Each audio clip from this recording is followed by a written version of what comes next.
estaba. De ahí vamos, ¿no? Sí, yo de acá puedo. No es que tengo que actualizar la televisión. Gracias. Bien, muy buenos días con todos. Agradezco la invitación del comité organizador y también el sacrificio y el esfuerzo que se hace para llegar a estos términos. Bien, como podemos apreciar, estoy presentando una investigación sobre tesis, implementación de un sistema postal de control de calidad para TPS en teleterapia. ¿Qué es un TPS? Es un sistema de planificación para tratamiento. El contenido, podemos apreciarlo, todo lo que tenemos ahí. En cuanto a la introducción, una pregunta importante que tenemos que hacernos es, ¿qué es muy importante en teleterapia? Lo muy importante en teleterapia es cuantificar la dosis absorbida, la que es administrada al paciente, la que es calculado por el TPS y lo cual es aplicado en el LINAC.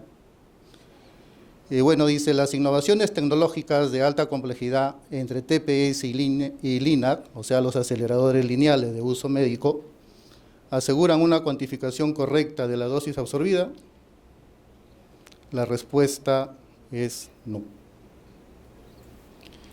¿Por qué? Podemos apreciar en la gráfica las posiciones de multilámina. Bueno, algunos expositores anteriores ya han hablado ya de lo que es una multilámina. Los gradientes, lo cual se ajustan a ecuaciones diferenciales, estas pueden ser lineales, no lineales. La energía de fluencia que está en juego. Y todo eso lleva a configurar algoritmos. La respuesta no obedece a lo siguiente. Hay reportes de incidentes y accidentes. Bueno, con los respectivos documentos o protocolos o publicaciones, se han reportado 74 casos para TPS, lo cual significa un 26.427%. Bueno, algunos países donde han ocurrido estos tipos de eventos, y bueno, la observación grande es sobre los TPS. ¿Qué alternativas existen para verificar que la dosis absorbida es la correcta en el TPS y el LINAC?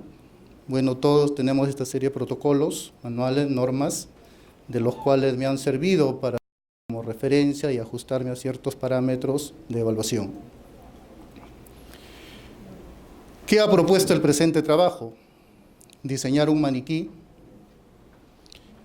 el cual nos va a simular un medio homogéneo, un medio heterogéneo, y vamos a usar una tecnología de detección, que son los dosímetros OSL Nanodoc, pero previamente ellos hay que caracterizarlos y calibrarlos, de acuerdo a la energía en uso. Bueno, ahí estoy presentando las diversas formas, tanto parte homogénea, la parte blanca, la parte heterogénea que va a simular el Fanto, donde aparece una parte negra con blanco. Ahora, ¿qué se busca definir o integrar en el presente trabajo? Un sistema donde esté relacionado el TPS, el acelerador lineal, el maniquí, los dosímetros OSL Nanodoc. Bueno, tenemos la planificación, el acelerador, el equipo, pero para eso hay que usar un instrumento patrón, lo cual es una cámara de ionización. Dentro del fundamento teórico, dice, ¿cuál es nuestro principal objetivo? Como dije al inicio, es verificar la dosis absorbida. ¿Cómo determinar si el valor obtenido está dentro del intervalo de tolerancia indicado en los protocolos que utiliza este trabajo? Bueno, vamos a hablar de exactitud, lo cual nos va a conducir a un error. Vamos a hablar de una precisión de resultados, lo cual va a estar ajustado a la incertidumbre. Vamos a ver ahí de tipo A o de tipo B, lo cual más adelante se aclara esta idea. Teóricamente, ¿cómo se realiza esta evaluación? Es a base de protocolos. En el año 1928, la Comisión Internacional de Unidades y Medidas Radiológicas ya adoptó ciertos dispositivos dados para tener en cuenta, ¿no? Lo cual sale en las publicaciones de los diferentes ICRUs. Luego el Consejo Nacional de Protección y Medidas Radiológicas Mientras que uno hablaba para aplicaciones a los tratamientos de pacientes, el otro es en cuanto a blindaje de ambientes donde se van a desarrollar o van a trabajar los equipos. Y en el año 1957 la Organización Internacional de Energía Atómica establece ciertos parámetros para la aplicación de esta radiación a los pacientes. El trabajo se desarrolla en un maniquí, bueno, tiene 15 centímetros de alto, de largo y de ancho. Dentro de estos protocolos, estamos usando el 398, el cual la cámara patrón tiene un certificado y se ajusta a la siguiente ecuación que tenemos ahí exponiendo, ¿no? Donde va a haber la lectura, va a haber una corrección por presión y temperatura, el NdBW sub 0 está en el certificado, hay una corrección por la polaridad que se va a generar en la misma cámara, la corrección del electrómetro y la corrección por calidad del haz. Pero esto es en un medio como agua, pero el trabajo no está hecho en agua, está ajustado a agua, pero está hecho en acrílico. Ahora, ¿qué es un dosímetro OSL Nanodoc? Es un no metal, el cual al ser dopado con esa esferita negra que vemos que es carbono, nos va a generar un gap. Ese gap va a ser el ancho que va a tener entre la banda de absorción y la banda de emisión. La banda de absorción va a estar dado por un estado excitado y la banda de emisión es el estado fundamental.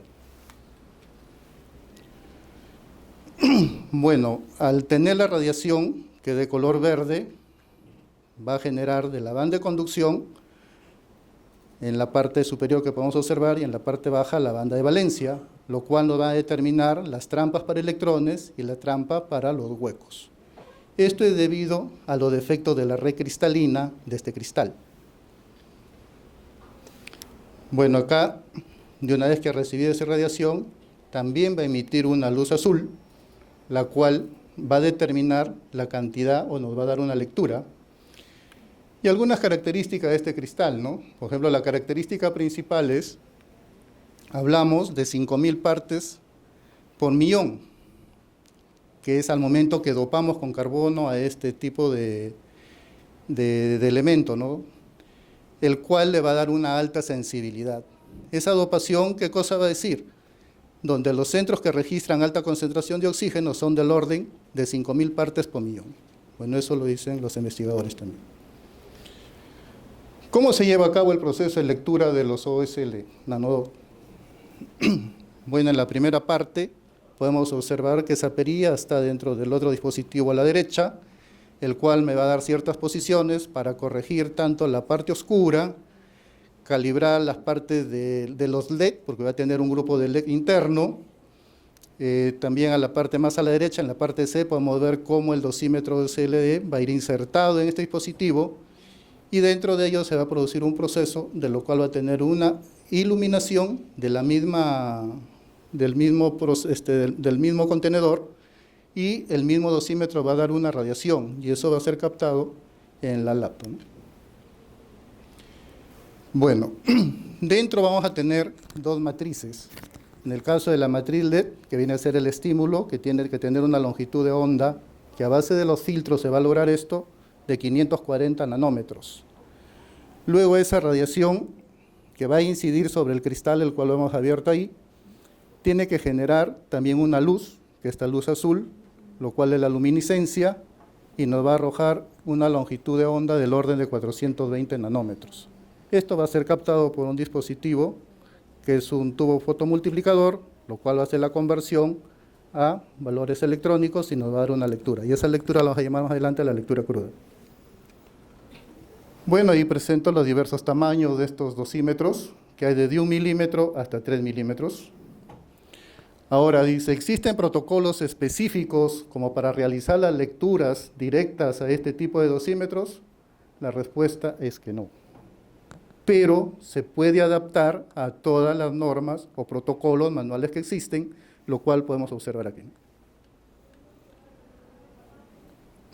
Si para la lectura en agua teníamos una ecuación de la cual podíamos determinar, acá también la tenemos, donde hablamos de la lectura cruda, los factores de calibración en función al sistema lector, factores de calibración de acuerdo a la energía en uso, y un phi sub i por F sub I, que viene a ser los factores de caracterización.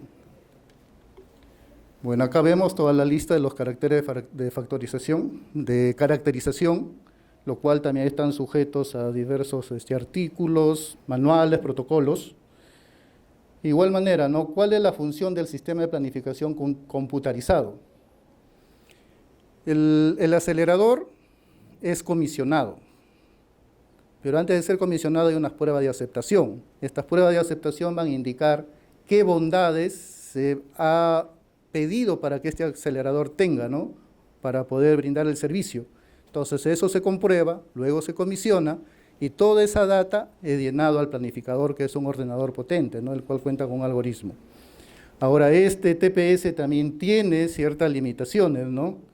En el caso de menos 5% hasta un 7% en cuanto a una desviación porcentual, eso lo dice un ICRO 50, y una desviación estándar menor de 3.5%. Ahora, el TPS en la actualidad, por ejemplo, hablamos de un BIMAC, hablamos de un MRT, hablamos de un 3D bien conformado, hablamos de multiláminas. ¿Cómo visualiza el TPS para realizar los cálculos de dosis absorbida exclusivamente para el PTB? Si las dimensiones de la tomografía es menos a 0.6 milímetros, los promedios, vamos a ver que van a formar matrices de 4x4, 9x9 o 25x25. Si el corte está entre 0.66 milímetros y menor a 1 milímetro, vamos a hablar un promedio de 4 píxeles. Y si es mayor de 1, permanece el valor que se obtiene, o sea que se elige como corte sin alteración. Ahora, para realizar los cálculos de dosis absorbida, ¿cómo visualiza desde el ojo del haz, el famoso B-View? Bueno, el haz tiene líneas profundas, ¿no? Hace también líneas de planicidad, y la intersección de eso vamos a obtener matrices, a la cual se le va a denominar un rectángulo que vemos ahí, va a ser la matriz de densidad del haz de radiación. Ahora, ¿cómo se optimiza esto? Bueno, la creación de haces pequeños es muy importante, por ejemplo, acá hablar a nivel de píxel. Dice, se asigna, son divididos en haces pequeños, lo cual será un píxel. El algoritmo que usa, por ejemplo, un punta de lápiz, que viene a ser un pencil beam. Hay un gradiente lateral, lo cual voy a poder determinar el perfil del haz y sus gradientes, lo cual es parte de este estudio. Y la calibración de haces pequeños, o sea, todos estos cortes tienen una calibración, lo cual ya va a ser un tipo de algoritmo de superposición o de una superposición rápida, o estamos hablando de la transformada o de convolución de Fourier. Bueno, acá vemos el algoritmo punta de lápiz. La parte importante es la integral de área. Otra parte importante es el coeficiente de atenuación másico, ¿no? Y lo otro es el kernel, ¿no? El cual de paso de un punto hacia un punto ya elegido tiene determinados valores. El otro algoritmo es el principio de superposición. Bueno, aquí lo que trata de incorporar es el terma que estamos hablando, por ejemplo, estamos aplicando a pacientes, entonces hay que hablar de tejidos, músculos, lo cual viene a ser un coeficiente de atenuación, lo cual da una probabilidad, la cual va a depender de la energía incidente. ¿Y cómo se optimiza el algoritmo? Si vemos en toda la primera parte, tomamos todo ese volumen, que es un campo original de dosis, eso lo seccionamos en campos pequeños y vamos a elaborar matrices. La solución del algoritmo es a través de matrices. Por ejemplo, el caso del TPS-CIO utiliza una matriz de 1600 por 1200. Y la calidad de esta matriz es la matriz de calibración de dosis. Bien, bueno, tenemos ahí cuñas virtuales. El estudio principal es sobre las partes del campo o del perfil, lo cual vemos un eje central, vemos las penumbras del haz y fuera de ese campo, ¿no? Y bueno, esto es la evaluación que se está realizando, lo que está remarcado con colores, todo eso es lo que se va a realizar el estudio. Y en cuanto a los materiales, bueno, se usó la cámara de ionización, un termómetro, un barómetro, la cámara. En cuanto a los instrumentos para el OSL, ahí vemos, ¿no?, todo lo que hemos explicado. Los dos últimos dibujos es cómo se puede regenerar o limpiar los OSLs. Bueno, las configuraciones de las figuras que se ha realizado en los diferentes aceleradores.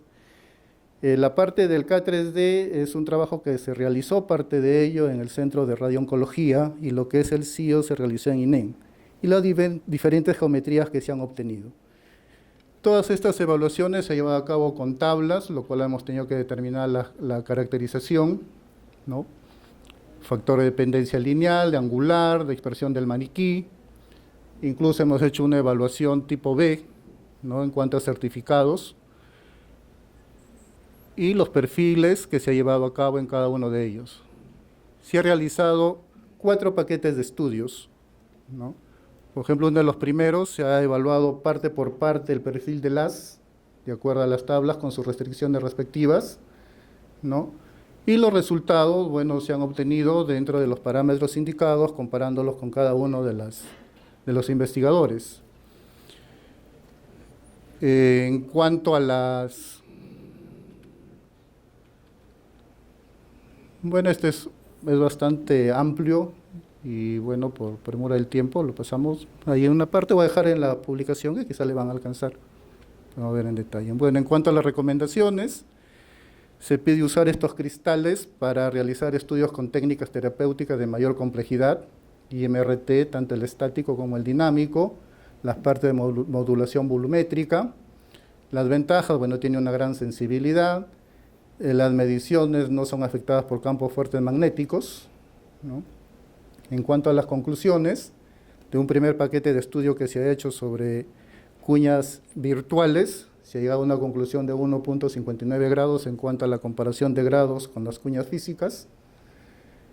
Y en cuanto a las geometrías simples, complejas, combinadas, están en un promedio de 2.57%. Este es en cuanto a la bibliografía que se ha utilizado. Bueno, en cuanto a los anexos, se ha hecho un estudio, como le decía, de incertidumbres.